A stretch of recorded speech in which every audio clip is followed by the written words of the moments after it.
할렐루야. 7월 29일 금요일 기초영상 시작하겠습니다. 오늘 말씀은 시편 89편입니다. 89편의 말씀은 1절에서 52절까지 길게 기록되어져 있습니다. 그래서 3일에 걸쳐서 말씀을 묵상하게 되어져 있는데 우리는 토요일과 주일은 다른 그런 프로그램을 가지니까 우리 오늘 89편 전체를 함께 생각해 보도록 하겠습니다.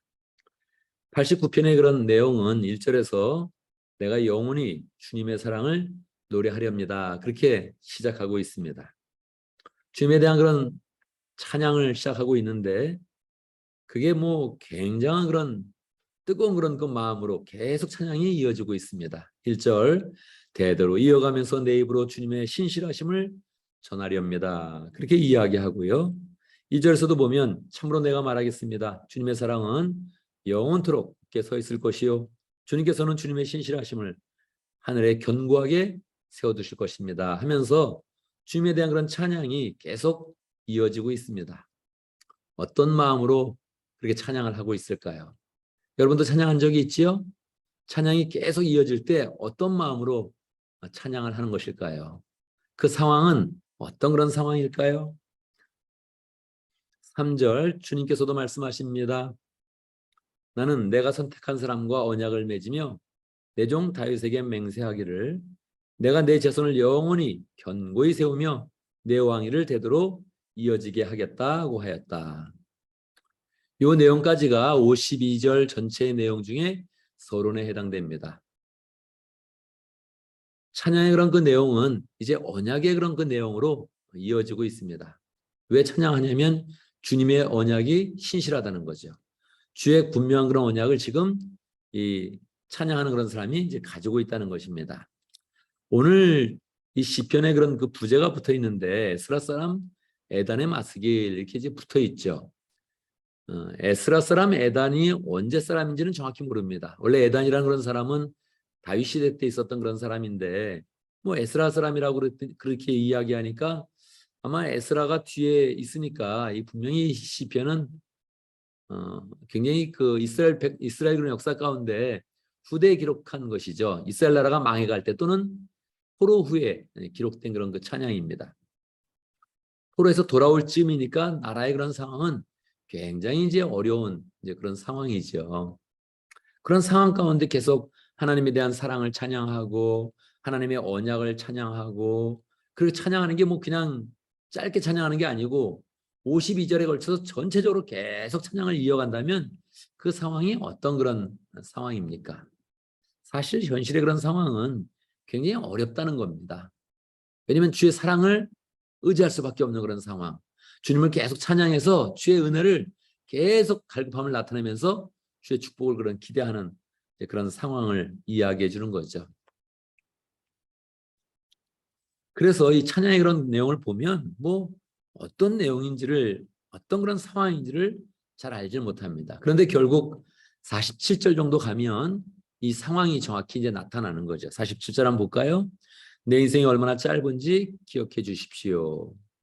주님께서 모든 인생을 얼마나 허무하게 창조하여 주셨는지를 기억해 주십시오. 그러니까 열심히 찬양하다가 결국 이제 본심이 드러나는 거란 말이에요. 본심. 48절 산 사람 치고 어느 누가 죽지 않고 살 수 있겠습니까? 어느 누가 제 목숨을 스올의 소나기에서 건져낼 수 있겠습니까? 스올의 소나기라는 것은 지옥의 상황이거든요. 죽음의 그런 상황이거든요. 그러니까 이게 지금 너무너무 어려운 상황이에요. 지옥과 같은 상황, 그런 상황이 이어졌다는 거예요. 그렇잖아요.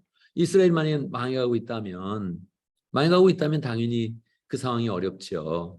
포로에서 돌아왔어도 이스라엘이 좀 처음에 기뻤지만 계속 식민지 살고 있는 거니까 삶은 틀림없이 이제 어려웠을 거란 말이에요. 51절에 보면 주님의 원수들은 주님이 기름 부어 세우신 왕을 깔보며 가는 곳마다 모욕합니다. 기름 부어 세우신 왕이 누굽니까? 다윗의 후손이죠. 그런데 포로로 잡혀갈 때나 잡혀 돌아왔을 때나 주님이 기름 부어 세우신 그런 왕들이 다 깔봄을 당하고 업신여김을 당했죠. 그런데 사실은 항상 성경에서 기름 붓는 왕이라 그러면 이건 예수님을 얘기하거든요. 원래 기름 붓다는 게 이제 메시아니까 예수님을 상징한단 말이에요. 이게 예수님께서 깔봄을 당하고 모욕당하는 그런 상황까지 이제 가는 거예요. 현실은 항상 그렇다는 거예요. 현실은. 그리고 이제 마지막에 주님 영원토록 찬송을 받으십시오. 아멘, 아멘. 뭐 그러면서 이제 끝을 냅니다. 제가 오늘 여기 제자교회 와가지고 목장을 탐방했습니다. 그 유명한 장한수 목자님 목장을 탐방을 했어요. 제가 일부러 신청을 했거든요. 그랬더니 이렇게 딱 배정을 이제 했더라고요. 장한수 목자님이 어떤 그런 모습으로 목장을 인도하겠습니까? 레전드라 그러고 전설과 같은 그런 분이고 이미 10개의 그런 목장을 분가한 분인데 어떤 모습으로 목장을 하고 있을까 궁금해서 한번 가봤습니다. 가봤더니 현실의 그런 상황이 이게 막 보여지는 거예요. 장수 목자님은 짜장면 집을 하고 있죠. 그리고 장성한 딸이 하나 있는데 20살이 이제 넘었죠. 그런데 뭐 뇌성마비 같은 그런 현상이죠. 그래서 이제 굉장히 뭐 사람도 알아보지 못하고 대화도 잘 못하고 아직도 뭐 화장실도 혼자 못 가는 이제 그런 상황입니다. 아직도 뭐 기저귀를 차고 있는 이제 그런 상황이죠. 오래 갔더니 대화도 한마디 못하고 뭐 이상한 그런 발성을 하면서 계속 목장 내내 그냥 계속 그냥 뭐 이렇게 하면서 계속 한 번도 쉬지 않고 뭐 계속 그러고 이제 있는 거예요.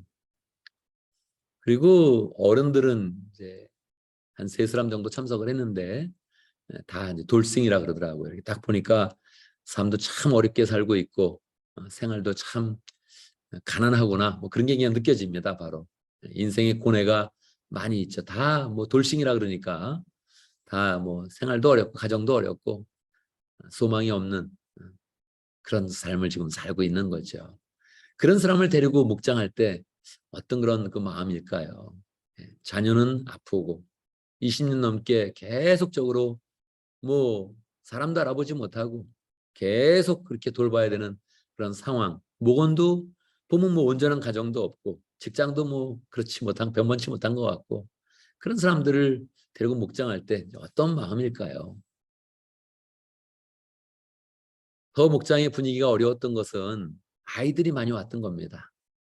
아이들이 6명이 왔어요. 뭐 괜찮은 애도 있었지만 뭐 부모 없이 오는 애들도 있었고 뭐 나이 차이도 너무 많았고 이렇게 막 조직된 그런 모습보다는 그냥 한마디로 허술하다 그런 걸 이제 많이 느꼈죠.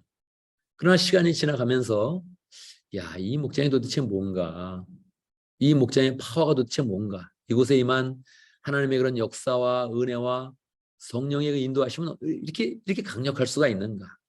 사모님도 와서 너무너무 충격받았다. 정말 너무 충격받았다. 그런 이야기를 이제 하더라고요. 저도 그렇습니다. 이게 도대체 이게 뭔지, 뭐라고 설명해야 될지 잘 모르겠어요. 현실은 너무너무 어려웠던 거예요. 나는 그분들의 마음도, 그러니까 정한수 목자님과 또 박선영 목녀님의 그런 그 마음도 그냥 문드러졌을 것 같아요. 이 마음에 정말 그 마음을 살펴보면 빛이 조금이라도 있을까? 문드러졌을 것 같아요, 많이. 그런데 대화하는 그런 모습을 보면 이 마음 가운데 이렇게 베드로와 같은 그런 그 모습으로 그렇게 막 이렇게 사람을 권면하고 또 그 목장을 이끌어가고 그런 모습을 가지고 있단 말이에요. 그러니까 이게 참 묘한 거예요. 자기 그런 상황과 그 나타나는 그런 능력은 굉장히 다르게 나타나는 것이죠. 우리 모습은 어떨까? 우리가 다른 사람이 우리를 보면 어떤 모습일까? 나는 과연 어떤 모습으로 있을까? 현실을 보면, 야, 이게 목장이 되겠나? 또, 나는 또 목회가 되겠나? 이런 마음들이 마음 가운데 늘 많이 있죠. 정말 발전될 수 있는 것인가? 또, 정말 교회 그런 모습을 잘 갖추어서 주님의 은혜와 능력과 사랑을 잘 나타내는 그런 교회로 세워갈 수 있을 것인가? 그게 외형적으로 밖으로 나타나는가? 그런 거를 이제 계속 생각해 보게 되죠. 아마 뭐 이렇게 잘 될 일이 별로 없을 것 같은 생각도 들고, 뭐 누가 뭐 또 와서 이렇게 뭐 대단한 그런 역사를 일으킬 것 같지도 않고, 뭐 그런 그 마음도 들죠. 그런데 여기서 중요한 것은 시편에 있는 그 시편 89편을 쓴 그런 그 사람이나 에스라 사람 에단이나 장수 목사님이나 우리나 다 우리 그런 상황들을 보면 뭘 그렇게 뭐 이루겠어요. 뭘 그렇게 대단한 그런 역사를 이뤄내겠어요.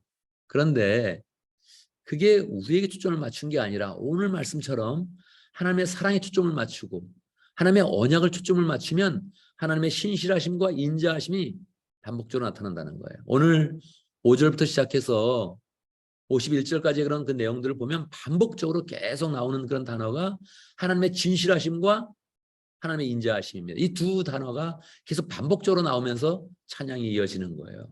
그러니까 우리가 찬양을 할 때는 내 속에 있는 삶의 열매, 나의 능력, 내 자존심, 뭐 이게 찬양의 대상이 아니고 그것 때문에 찬양하는 게 아니고 하나님 때문에 찬양을 하는 거죠. 시편 89편의 그런 상황은 나라가 멸망하는 상황이에요. 아니면 멸망해서 돌아왔는데도 아직도 식민지 사는 그런 상황이죠. 아직도 몇백 년 동안 식민지를 살아야 되는 그런 상황이죠. 그런데 하나님의 신실하심 믿었어요. 결과는 어떻게 됐나요? 결과는 결국 기름 부은 왕이 나온 거죠. 예수 그리스도가 오신 거죠. 하나님의 사랑이 우리 가운데 나타나신 거죠. 그래서 예수 그리스도가 또 와서 모욕을 당했는데 결국은 부활하셔서 하나님의 영광을 이 땅 가운데 나타내신 거죠. 장한소 목사님, 아마 그분은 자기가 소망이 있다고 생각하지 못할 겁니다. 그분은 내가 잘하고 있다고 절대 생각하지 못할 것입니다. 여러분, 목원이 계속 돌싱 3명 데리고 보면 뭐 목자가 고졸이니까 목원들도 고졸은 되겠나 싶어요. 고등학교 정말 나왔을까 이분들이? 아마 중졸일 가능성이 높다. 그런 느낌이 들죠. 그러니까 뭐 얼굴에 이미 고뇌와 인생의 그런 고뇌가 많이 있는데 그분들 데리고 목장하는 게 야, 나는 이 세상에서 뭐 열매를 낼 거야 이러지 못할 것 같아요. 난 가슴이 많이 문드러져 있을 것 같습니다. 그런데 우리가 볼 때는 베드로 이상의 능력이 보였어요. 아, 이분들 정말 다르다. 정말 레전드급이다 정말. 야, 이분들 야, 하나님의 나라를 세워가는구나. 그런 게 막 느껴졌습니다. 우리들의 모습도 그렇게 뭐 객관적으로 봤을 때 뭐 대단한 건 없습니다. 뭐 공부를 좀 더 했으니 뭐 대단하겠습니까? 뭐 직장 생활이 변변하니 대단하겠습니까? 가정이 화목하니 뭐 이렇게 대단하다고 이렇게 이야기할 수 있겠습니까? 그게 이렇게 대단한 건 아니잖아요. 살아보면. 그게 뭐 조건이 좀 좋다고 야 우리가 뭐 대단해 내 인생은 굉장히 이럴 수는 없잖아요. 뭐 절망하는 건 똑같고 좌절하는 거는 똑같죠. 그런데 우리가 하나님을 잘 보고 있다면 우리가 하나님을 찬양할 수 있는 힘이 있다면 우리가 하나님께 기도할 수 있다면 이미 하나님은 승리하신 모습으로 우리에게 다가오시고 우리 가운데 주의 영광을 부어주시는 것이죠. 우리는 담대하게 외칠 수 있습니다. 52절 마지막 절 주님 영원토록 찬양을 받으십시오. 그게 어려워요? 찬양을 드리는 게 어려워요? 우리의 모습 가지고 찬양하는 것도 아닌데 우리의 모습을 변화시킬 하나님을 보고 찬양하는 것인데 그게 어렵진 않죠. 하나님의 신실함을 믿고 찬양하는 것인데 그게 어려워요? 그렇지 않죠. 주님이 우리에게 언약을 주셨는데 그 언약을 믿고 찬양하는데 그게 어려워요? 그건 어렵지 않죠. 그거는 더 우리의 상황이 어려우면 어려울수록 더 간절함으로 찬양할 수 있고 더 갈급함으로 기도할 수 있죠. 그래서 그 가운데 하나님의 역사를 우리가 결국 바라보는 것이고 우리가 체험하는 것이고 우리 가운데 주님이 주시는 그런 열매를 나타내는 것이죠. 내 능력으로 나타내는 것이 아니라 하나님이 주시는 그 열매 가운데서 결국 우리 가운데 하나님이 일하셨다. 우리가 여기까지 하나님의 은혜로 왔다. 이런 고백을 우리가 할 수 있는 것이지요. 여러분 우리가 우리를 바라보면 정말 소망이 없습니다. 뭐 돈을 좀 벌거나 좀 더 화목하거나 그래 봐야 뭐 인생이 대단한 거는 없습니다. 그러나 우리가 하나님을 바라볼 때 이 52절에 걸쳐서 하나님을 계속 찬양할 수 있는 것처럼 우리가 어려워도 찬양할 수 있다고 외치는 것처럼 영원토록 주님을 찬양하겠다고 담대하게 선언하는 것처럼 우리가 하나님을 경험하고 또 하나님의 은혜를 나타내고 하나님의 능력을 나타내는 그런 복된 삶을 살 수 있습니다. 오늘도 말씀 가운데 기도 제목을 붙잡습니다. 우리 그런 삶이 하나님을 풍성하게 찬양하는 복된 그런 삶을 살 수 있도록 이렇게 함께 기도합니다. 오늘 목장을 위해서 기도하는데 따바친가 목장을 위해서 기도하겠습니다. 김신철 목사님, 문혜민 목녀님, 또 조영순 교사님 이번에 또 단기 선교 가서 이렇게 만나게 되었는데 하나님께서 그 지역을 축복하시고 또 그 속에서도 애단처럼 또 우리 장한수 목사님처럼 우리처럼 따바친가 왜 따바친가라 그랬습니까? 티와나 목장 티와나 목장에 조영성 기사님도 힘을 내면서 그렇게 또 사역할 수 있도록 기도합니다. 오늘 교회에서 기도하는데 오늘 목장마다 가정교회 모임을 갖죠. 하나님께 축복하여 주시도록 목장마다 사람이나 상황을 보고서 목장하는 것이 아니라 계속적으로 하나님의 신실하심과 인자하심을 보면서 찬양하는 그런 시간 되어지고 함께 그 사랑을 풍성히 나누는 복된 시간 될 수 있도록 그렇게 함께 기도하겠습니다. 제가 먼저 기도하고 함께 또 기도하는 시간 들어가겠습니다. 기도합니다. 할렐루야. 우리 하나님을 찬양합니다. 영원토록 하나님을 찬양합니다.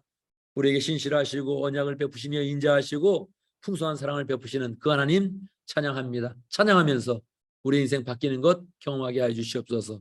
우리에게 하나님의 능력이 부어지는 것 체험할 수 있도록 역사해 주시옵소서. 우리에게 역사하시는 하나님의 그런 능력을 풍성히 경험하는 것 하나님 계속적으로 우리의 삶 속에 일어날 수 있도록 역사하여 주시옵소서. 하나님 티와나 지역에 티와나 목장을 위해서 먼저 기도합니다. 티와나 지역이 이번에 단기 선교를 가는데 하나님 감사합니다. 오늘 또 돌아오는 그런 날인데 안전하게 돌아올 수 있도록 인도해 주시고 그 속에서 쌓은 그런 그 모든 그런 사역과 또 모든 그런 수고들을 주님께서 받아주시고 흠명하시고 열매 맺도록 역사하여 주시옵소서.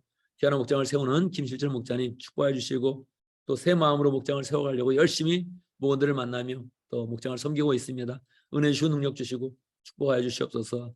혜민 목련님 한국에 있는데 하나님 함께 또 기도의 그런 동역할 수 있도록 역사하시고 또 로이와 잘 자랄 수 있도록 인도하시고 신앙 가운데 아름답게 자라가며 가정의 소망되게 하시고 교회 기쁨 될 수 있도록 축복하여 주시옵소서. 모두들 함께 모일 때마다 주의 사랑을 풍성히 나눌 수 있도록 인도하여 주시옵소서.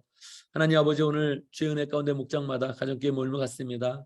하나님께서 함께해 주시옵소서. 하나님 어떠한 그런 사람들이 모이든지 주의 은혜를 나누게 하시고 사랑을 나누게 하시고 주의 은혜 가운데 마음이 활짝 열려지게 하시고 마음이 열려질 때마다 따뜻한 그런 그 마음과 위로와 은혜와 격려가 풍성히 그 목장 가운데 임해지게 하시고 주의 사랑과 축복이 흐르도록 역사하여 주시옵소서. 주의 사랑을 나눌 때 주의 은혜와 능력을 함께 경험할 수 있도록 인도하여 주시옵소서.